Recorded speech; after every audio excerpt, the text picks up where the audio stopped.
The Earth is at a very specific distance from the Sun, and they have calculated that if we were only 5% closer, the water would boil off from the oceans. If we were just 1% further away, then the oceans would freeze. And that gives you just some idea of what sort of a knife edge we are on. The surface gravity of the Earth is exactly where it needs to be. More, you have too much atmospheric pressure; less, you don't have an atmosphere. The thickness of the crust is critical, the rotation period of the Earth, the gravitational interaction between the moon, strangely enough, all these contribute to what makes life possible.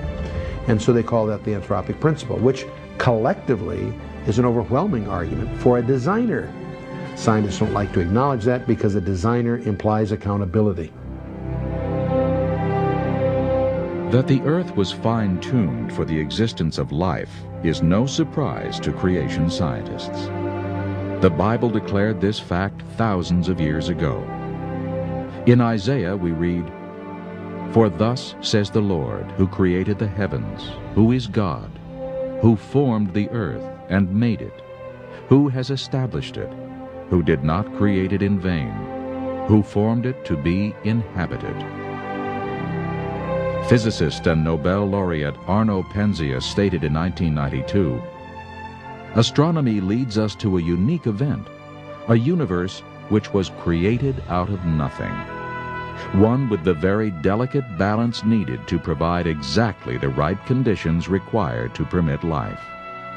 And one which has an underlying, one might say, supernatural plan."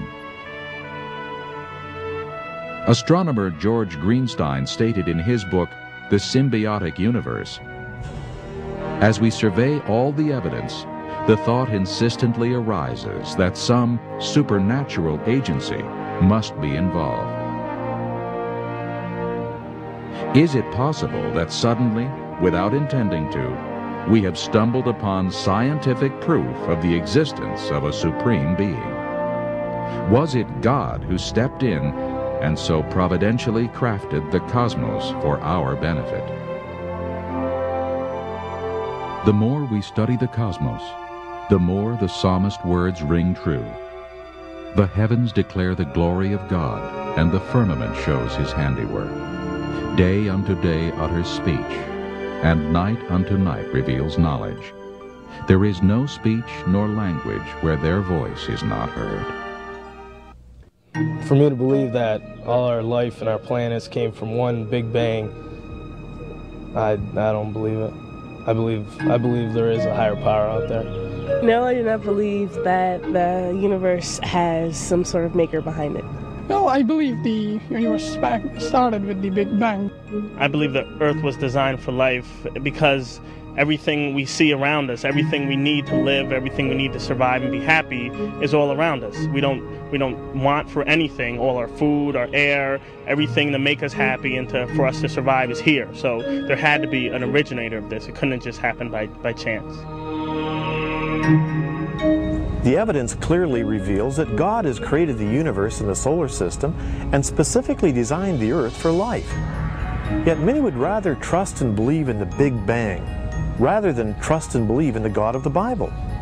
In the next section, we'll examine the possibility of life arising from chemicals spontaneously.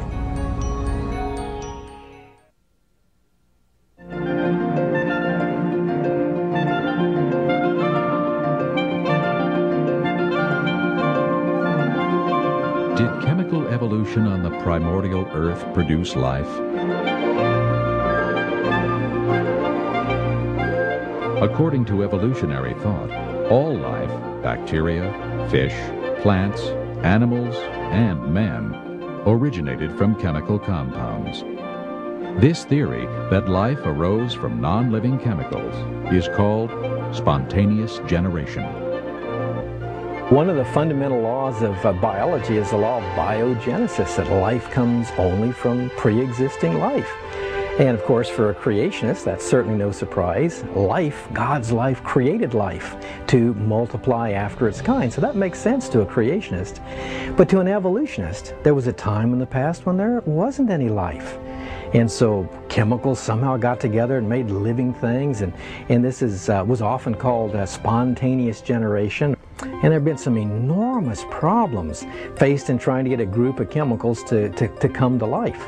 A few years ago, Stanley Miller did a famous experiment. He took some simple materials, some methane, some ammonia, some water vapor, zotzed them with an electric spark to simulate lightning flashing back and forth in the atmosphere of the ancient Earth, and in just a week, he got amino acids, the building blocks of protein.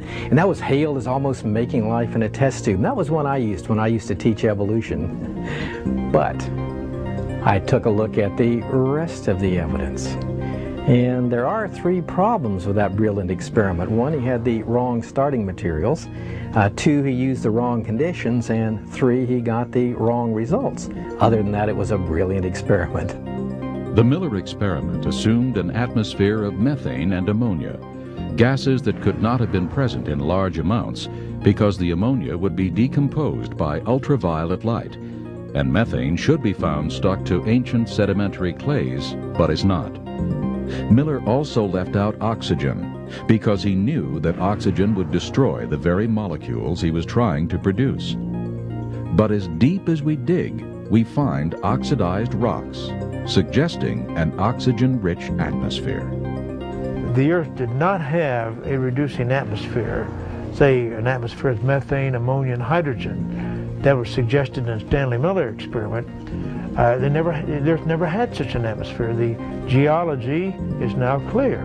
There is good evidence that the Earth has always had oxygen in its atmosphere.